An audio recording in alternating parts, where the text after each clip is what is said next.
மகாலட்சுமிக்கு பிடிச்சமான விஷயம்லாம் என்ன அப்படி ஒரு பட்டியல் போட்டோம் அப்படின்னா, வாசனையா இருக்கிறது அவளுக்கு பிடிக்கும். சுத்தமா இருக்கிறது அவளுக்கு பிடிக்கும்.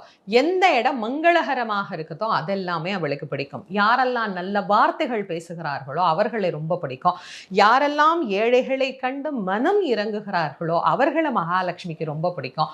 அதை விட இன்னொன்னு, ஒருத்தர் துன்பப்படுகிறார் அப்படின்னும் போது பிரதிபலனை எதிர்பார்க்காது அந்த துன்பத்தில் இருந்து அவரை காப்பாற்றுவதற்கு உதவிக்கரம் நீட்டி உதவி செய்கிறார் பாருங்க, அவங்கள மகாலட்சுமிக்கு ரொம்ப ரொம்ப ரொம்ப ரொம்ப பிடிக்கும்.